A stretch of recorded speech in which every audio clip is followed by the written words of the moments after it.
어떤 사건을 해석하고 있죠? 출애굽 사건입니다. 우리 조상들이 다 구름 아래에 있고 바다 가운데를 지났다. 이거 뭘 말하는 거죠?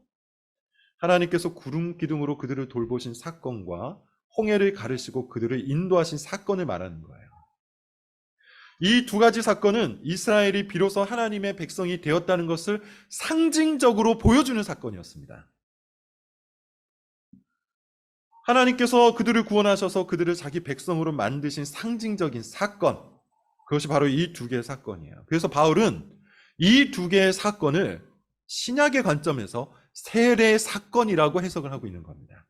세례가 여러분 뭡니까? 세례는 하나님의 언약 백성이 되었다는 것을 공식적으로 선언하는 것이죠. 사람들 앞에서, 교회 앞에서, 하나님 앞에서 내가 하나님의 백성이 되었다, 언약의 백성이 되었다는 것을 공개적으로 선언하는 게 세례예요. 바울은 이 두 개의 출애굽 사건을 교회가 되는 사건으로 인식을 한 것이고 그렇게 해석을 해서 우리에게 알려준 겁니다. 구름 기둥 가운데 그리고 홍해 가운데 지나갔던 이스라엘 백성들, 공식적으로 그들이 하나님의 백성이 되었다, 이렇게 해석을 하고 있는 겁니다. 자, 그렇게 하나님의 언약 백성, 곧 교회가 된 사람들은 이제 뭘 합니까? 3절 4절을 보면 다 같은 신령한 음식을 먹는다 그래요. 뭘 얘기하는 거죠? 만나입니다. 그리고 다 같은 신령한 음료를 마신다고 합니다. 여러분, 이것은 무슨 사건이죠? 먹을 것이 부족하다고 투덜대던 이스라엘 백성들에게 만나를 주시고 그 다음에 물이 부족하다고 투덜대던 이스라엘 백성들에게 반석으로부터 물을 내신 그 사건을 말하는 것이죠. 그렇게 이스라엘 백성들은 다 같은 음식, 다 같은 음료를 먹게 된 겁니다. 자, 그런데 여기서 아주 독특한 해석이 하나 나오죠. 바울은 4절을 보세요. 이 반석, 물을 내었던 이 반석을 뭐라고 해석하고 있죠? 그리스도시라. 그리스도라고 해석하고 있어요. 이 해석은 사실 이미 구약에서 여러 번 등장을 했던 해석입니다. 신명기 32절 4절에서 보면 모세는 하나님을 가리켜 그는 반석이시니 그가 하신 일이 완전하고 그의 모든 길이 정의롭고 진실하고 거짓이 없으신 하나님이시니 공의로우시고 바르시도다, 이렇게 말합니다. 사무엘하 22장 47절은 여호와의 사심을 두고 나의 반석을 찬송하며 내 구원의 반석이신 하나님을 높일지로다. 시편 78편 35절은 하나님이 그들의 반석이시며 지존하신 하나님이 그들의 구속자이심을 기억하셨도다. 그 외에도 구약은 하나님을 그리고 구속자를 반석으로 많은 구절을 통해서 표현합니다. 즉 구약이 말하는 반석은 흔들림 없이 자신의 약속을 신실하게 지키셔서 자기 백성들을 구원하시고 돌보시되 생수를 부어 돌보시는 하나님의 성품을 이야기하는 겁니다. 바울은 그 신실하신 성품, 그 생수를 부으시는 하나님의 그 신실하신 성품이 그리스도 안에서 절정을 이루었다고 보고 반석을 그리스도라고 얘기하고 있는 거예요. 이와 같이 여러분, 우리는 구약을 얼마든지 그리스도 중심적 또는 구속사적으로 해석할 수 있어요. 구속사라는 말은 그리스도를 통해서 구원하시는 하나님의 구원의 역사를 말합니다. 물론 여러분, 그러기 위해서는 성경 실력을 쌓아야 되겠죠. 성경 전체를 읽어야 하고 성경 전체가 드러내는 구속의 역사를 여러분 우리가 바르게 잘 이해를 해야 돼요. 그래야 성경을 통해서 그리스도를 건전하게 발견할 수 있고 그 지식을 통해 참된 믿음을 쌓아갈 수 있기 때문이죠. 이것을 강조하는 이유가 있습니다. 오늘날 그리스도 중심적 읽기라고 하면서 얼토당토하는 해석을 하는 사람들이 의외로 굉장히 많기 때문이에요. 특히 이단들이 이런 방식을 종종 가르치는데 모자이크 맞추듯이 성경 구절을 끼워 맞추는 것이죠. 예를 들어 예수님의 피가 붉은색이니 성경에 나오는 모든 붉은색을 다 그리스도의 피로 해석하는 겁니다. 대표적인 해석 중에 하나가 라합이라는 인물이 있었죠. 라합이라는 인물이 붉은 줄을 매다는데 그 붉은 줄을 그리스도의 피라고 해석하는 거예요.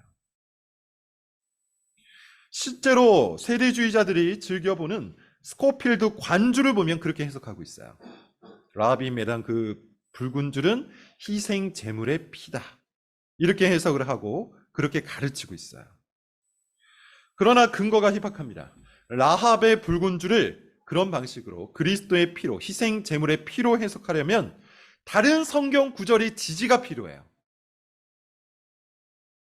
적어도 다른 곳에서 한 번 정도 라합이 매단 붉은 줄에 대한 구속사적인 맥락을 언급해 주어야 하는데 전혀 그런 구절이 없죠. 그냥 불타는 것 하나로 그리스도의 피와 연결지어 해석을 하는 것인데 이런 것은 개인적인 상상에 불과합니다. 이렇게 해석해서 나름대로 감동은 받을 수 있을 거예요. 그래서 어떤 사람은 이게 틀렸어도 상관없다. 난 이렇게 해석하고 은혜를 받겠다. 이렇게 주장을 하는데 여러분 올바른 성경에서 나온 감동이 아니기 때문에 그 감동을 은혜라고 말해서는 안 돼요. 오늘 본문과 여러분 한번 비교해보죠. 오늘 본문은 반석을 그리스도로 해석합니다. 이것만큼 확실한 근거가 어디 있어요? 신약에서 출애굽 사건의 반석을 그리스도로 언급을 해주고 있잖아요. 확실한 근거 구절, 지지 구절이 있는 겁니다. 그러므로 우리는 반석에서 물이 나온 이 사건을 그리스도에게서 생수가 나온 사건으로 연결지어 해석할 수 있는 것이죠. 그리고 그것을 통해 은혜를 받을 수 있는 거예요. 뿐만 아니라 구약 성경도 많은 구절을 통해 반석을 하나님으로 표현하고 있기에 이런 해석은 합당한 겁니다.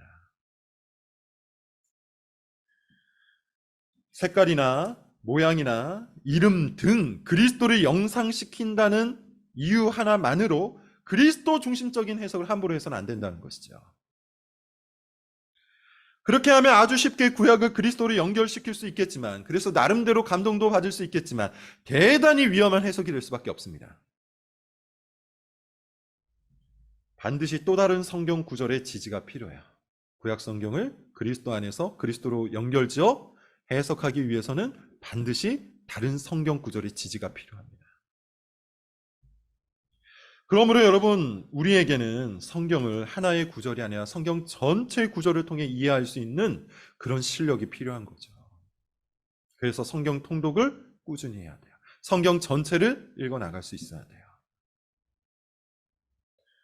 지금 당장 해석은 할 수 없다 할지라도 어디에 어떤 내용이 있고 어디쯤에 어떤 구절이 있는 정도를 익힐 때까지 성경 통독을 꾸준히 해나가야 돼요.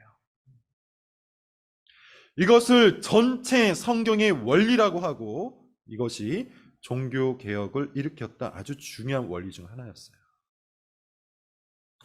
자, 그런데 여러분 오늘 본문은 구약을 이런 방식이 아닌 그리스도 중심적 읽기가 아닌 또 다른 읽기법, 또 다른 방식을 우리에게 소개를 해주는데 오늘 본문 나머지 구절을 좀 보겠습니다. 5절부터 7절입니다. 같이 한번 읽어볼게요. 시작. 그러나 그들의 다수를 하나님이 기뻐하지 아니하셨으므로 그들이 광야에서 멸망을 받았느니라. 이러한 일은 우리의 본보기가 되어 우리로 하여금 그들이 악을 즐겨한 것 같이 즐겨하는 자가 되지 않게 하려 함이니 그들 가운데 어떤 사람들과 같이 너희는 우상 숭배하는 자가 되지 말라. 기록된 바 백성이 앉아서 먹고 마시며 일어나서 뛰논다 함과 같으니. 계속해서 바울은 출애굽 사건을 가지고 예를 들고 있어요. 이스라엘 백성이 하나님께 구원을 받았지만 그들은 계속해서 하나님께 원망을 했고요. 또 반역을 했어요. 결국 그들 모두는 다 어떻게 되죠? 광야에서 죽음을 맞습니다. 가나안에는 그들의 후손이 들어가요. 바울은 이것을 심판으로 해석하고 있습니다. 그러면서 뭐라고 얘기합니까? 6절. 이 사건은 우리에게 본보기가 된다고 하죠. 하나의 샘플이 된다는 얘기예요. 요즘 블랙박스 영상을 방송하는 프로그램이 많죠. 유튜브에도 많이 있습니다. 저도 종종 보는데요. 교통사고 현장을 담고 있는 이 블랙박스 영상을 보면 어떻습니까? 그것을 보게 되면 어떻게 사고가 나는지, 그 사고가 얼마나 처참한 결과를 불러오는지 우리가 깨닫게 되죠. 그래서 이런 것을 보여주어서 여러분 우리에게 무엇을 하려고 하는 거죠? 경고를 하려고 하는 거예요. 과속하지 말아라. 신호 위반하지 말아라. 보복 운전하지 말아라. 항상 조심하고 또 조심해라. 안전 운전해라. 이런 것들을 말하려고 블랙박스 사고 현장 영상을 방송에서 보여주는 겁니다. 하나의 샘플이죠. 본보기예요. 그렇게 하지 말라는 것이죠. 바울은 출애굽 사건이 마치 그와 같다고 이야기하는 겁니다. 블랙박스 영상과 같은 거예요. 사고 현장을 보여주는 겁니다. 우리의 본보기가 되어서 그들이 악을 즐겨한 것 같이 즐겨하는 자가 되지 말라 그래요. 그것은 구체적으로 출애굽기 32장 사건인데 성경 문답을 하시는 분들은 알 겁니다. 32장에 어떤 일이 있죠? 금송아지를 숭배했던 사건이 있었어요.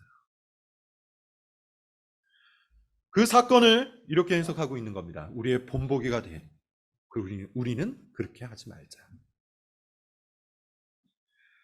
자, 여러분 어떻습니까? 이 바울의 해석 그리고 바울의 성경 읽기를 통해서 우리는 구약을 어떻게 읽어야 하는지 하나를 배우게 됐는데 하나를 더 배우게 됐는데 그게 뭡니까? 구약의 스토리를 우리의 본보기로 삼고 우리가 마땅히 해야 할 것과 하지 말아야 할 것을 교훈받는 것이죠. 실패를 보고 본보기를 삼는 거야. 아주 중요한 말씀이야. 우리가 성경을 읽고 이해할 때 성경을 통해서 또한 성경을 이해해야 하는데 성경으로 성경을 해석하고 성경으로 성경을 이해해야 하는데 그렇게 하지 않는 사람들이 많습니다. 보통 자기가 원하는 방식을 더 선호하고요. 심지어 그것만이 옳다고 주장하는 사람들이 있어요. 예컨대 어떤 사람은 성경을 오로지 그리스도 중심적 읽기를 해야 한다고 주장합니다. 그게 전부라고 이야기해요. 성경을 통해 사람의 행위나 인생의 교훈 등을 얻으려고 하는 모든 시도는 다 잘못되었다 이렇게 주장하기도 해요. 물론 여러분 우리가 실제로 그렇게 주장하여서 성경을 왜곡시켰던 어떤 역사를 알고 있습니다. 소위 말하는 자유주의 신학의 역사예요. 자유주의자라고 불리는 사람들은 성경을 생명의 책으로 이해하지 않고 다른 책들과 똑같은 책으로 이해를 했어요. 그래서 성경 안에 있는 사상이나 교훈만을 찾으려고 했습니다. 만약 누군가가 성경을 그렇게만 보려고 한다면 우리는 단호히 거절해야 돼요. 성경은 사상이나 교훈을 담고 있는 도덕책이 아닙니다. 성경은 생명의 책이죠. 그런데 또 다른 극단이 있어요. 성경에서 사람이 행할 바를 찾아서는 절대로 안 된다고 주장하는 거예요. 성경은 오로지 하나님의 열심과 그리스도의 구속 사역만 기록되어 있다고 주장하는 것인데 그런 사람은 성경을 통해서 교훈을 찾는 모든 방식을 율법주의 성경 해석으로 이해합니다. 그런데 여러분 오늘 본문을 보세요. 우리에게 칭의 교리를 가르쳤던 바울은 구약을 어떻게 해석하고 있죠? 교훈적 사건으로 해석하고 있잖아요. 출애굽 사건을 어떻게 해석하고 적용하고 있습니까? 본보기로 해석하고 적용하고 있어요. 우리가 교훈을 찾고 하지 말아야 할 것은 하지 말고 해야 할 것은 해야 한다는 겁니다. 오늘 본문 8절, 10절을 한번 읽어보겠습니다. 8절부터 10절 같이 한번 읽어볼게요. 시작. 그들 중에 어떤 사람들이 음행하다가 하루에 23,000명이 죽었나니 우리는 그들과 같이 뱀에게 멸망하였나니 우리는 그들과 같이 시험하지 말자. 그들 가운데 어떤 사람들이 원망하다가 멸망시키는 자에게 멸망하였나니 너희는 그들과 같이 본보기로 삼아서 계속 뭘 반복하고 있습니까? 우리는 그들과 같이 하지 말자. 우리는 그들과 같이 하지 말자. 세 가지 사건입니다. 첫 번째는 음행하다가 죽은 사건이에요. 이것은 이스라엘 백성들이 모압 여인과 동침하고 그들의 우상을 섬겼던 사건을 말하는 겁니다. 바울은 이것을 본보기로 삼아서 우리에게 뭐라고 얘기하죠? 그들과 같이 음행하지 말자고 하죠. 둘째 사건은 불뱀 사건을 얘기하는 겁니다. 이스라엘 백성들이 광야에 먹을 것이 없고 마실 것이 없자 또 원망을 해요. 그때 하나님께서 불뱀을 보내셔서 심판하시는데 바울은 이 사건을 샘플, 본보기로 삼아서 우리는 그들과 같이 하나님을 원망하지 말자고 해요. 셋째는 광야 사건 전반을 말합니다. 이스라엘 백성들은 광야에서 내내 원망을 했어요. 마실 것이 없으면 마실 것이 없다고 원망을 하고 먹을 것이 없으면 먹을 것이 없다고 원망을 하고 조금 힘들면 힘들다고 원망을 하고 끊임없이 원망을 하고 원망을 했습니다. 바울은 마찬가지로 그 사건을 우리가 본보기로 삼아서 원망하지 말자고 해요. 자, 바울이 구약 성경을 어떻게 해석하고 있는지 너무나도 명백하죠. 바울은 구약의 사건들을 본보기로 해석하고 있어요. 그리고 그 사건을 잘 살펴서 우리는 그렇게 하지 말자고 해요.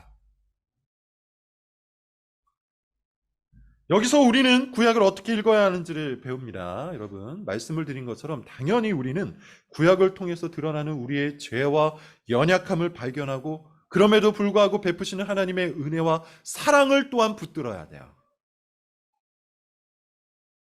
이것이 구약 성경을 읽으면서 찾아야 되는 첫 번째 교훈입니다. 그리고 이것을 가장 훌륭하게 해내는 것이 바로 구약에서 그리스도의 빛을 발견하는 거예요. 소위 말하는 그리스도 중심적 읽기가 바로 그겁니다. 그런데 어떤 사람은 앞서 말씀을 드린 것처럼 오로지 그것만을 하고자 해요. 그래서 구약에 반복되어 나타나는 사람들의 실패와 이스라엘의 죄를 보면서 주구장창 자기 합리화하는 거죠. 그들도 그랬다. 아브라함도 그랬다. 야곱도 그랬다. 이스라엘도 그랬다. 그러니 나도 그럴 수 있다. 그러나 여러분, 이것은 성경을 반쪽만 읽은 겁니다. 하나님께서는 우리가 그들을 본보기로 삼기 원하세요. 신약의 백성인 우리가 그들을 본보기로 삼아 그들과 같이 하지 않도록 하시려고 일종의 블랙박스를 제공해 주신 겁니다. 그러므로 여러분, 우리는 이래서는 안 됩니다. 아브라함의 반복되는 실패를 보면서 나도 그럴 수 있지, 이렇게 스스로 위안해서는 안 돼요. 야곱의 뿌리 깊은 자기 중심성을 보면서 그래도 결국 야곱은 구원을 받았으니 나도 그렇게 될 거야, 이렇게 안심해서는 안 돼요. 오히려 우리 안에 있는 이 야곱의 성정, 야곱과 유사한 이 성정을 뿌리 뽑기 위해 애를 써야 돼요. 다윗의 성적인 범죄를 보고 다윗 같은 사람도 그랬는데 내가 음란물 정도 보는 것은 양반이구나, 이렇게 생각해서는 안 돼요. 그렇게 생각하지 말고 본보기를 삼아서 그렇게 하지 않기를 원하시는 하나님의 뜻을 쫓아야 돼요. 이것이 여러분, 성경을 읽는 또 다른 방식인 겁니다. 그래서 칼빈은 이런 말을 해요. 신약의 가장 작은 신자도 구약의 가장 큰 신자보다 크다. 왜냐하면 신약의 신자들은 그리스도 안에서 하나님의 신실하심을 확실하게 목격하고 경험한 자들이기 때문이다. 우리는 은혜의 분량에 있어 유대인들을 훨씬 능가한다. 그러므로 여러분, 구약의 성도들을 보면서 그들의 실패와 죄를 보면서 안심하기보다는 어떻게 해야 되죠? 본보기로 삼아야 돼요. 이것이 구약 성경을 읽는 또 다른 방식이에요. 자, 오늘 결론입니다. 11절, 오늘 본문 11절을 한번 읽어볼게요. 자, 시작. 그들에게 일어난 이런 일은 본보기가 되고 또한 말세를 만난 우리를 깨우치기 위하여 기록되었니. 그들에게 일어난 이런 일은 뭐가 된다고요? 본보기가 된대요. 하나님께서는 범죄하는 자를 징계하시고 심판하시고 그리고 그것을 기록하셔서 우리에게 경각심을 주시는 겁니다. 또한 말세를 만난 우리를 깨우치기 위하여 기록하였느니라. 기록의 목적이에요. 구약 성경의 기록 목적이 바로 여기에 있어요. 그러므로 우리는 심판 사건과 징계 사건을 통해 본보기를 삼아야 합니다. 그들을 따르지 말아야 합니다. 두 가지예요. 첫째는 구약 성경을 읽으면서 우리의 죄와 연약함을 발견하고 그럼에도 사랑과 긍휼을 주시는 하나님을 발견해야 한다고 그랬죠. 그리고 그 사랑의 절정이 그리스도 안에 있으니 우리는 구약에서 그리스도의 빛을 열심히 추적해 나가야 한다고 했어요. 이것이 구약 성경을 읽는 첫 번째 방식입니다. 둘째는 뭘까요? 안주하지 말고 이 사건들을 본보기로 삼아 원망하지도 말고 시험하지도 말고 우상 숭배하지도 말자. 그들의 실패를 반복하지 말자. 하나님이 말씀하시는 대로 순종하자. 이렇게 읽어야 한다는 것이죠. 이렇게 두 가지 방식으로 구약 성경을 읽어 나갈 때 여러분, 우리는 비로소 믿음을 얻게 되는 겁니다. 그리스도 안에서 구약을 읽고 본보기 삼아 순종하는 자리로 나아갈 때 그 가운데 우리의 믿음이 일어나는 것이고 그 믿음이 더욱더 단단해져 가는 것이에요. 성경은 이것을 위해서 기록되었습니다. 여러분, 성경을 읽어야 되겠죠. 성경을 힘써 읽어야 돼요. 그런데 성경을 읽을 때 제대로 읽어야 됩니다. 그리스도를 발견하고 삶의 본보기를 발견하면서 읽어나가야 돼요. 그럴 때 우리의 삶에 진정한 변화가 일어나고 우리의 믿음이 정말 주님 기뻐하시는 순전한 믿음으로 성장하고 성숙해 나갈 수 있는 겁니다. 우리 모두에게 성령께서 조명하셔서 이와 같이 성경을 바르게 읽는 방식을 깨달아 갈 수 있기를 바랍니다. 기도하겠습니다.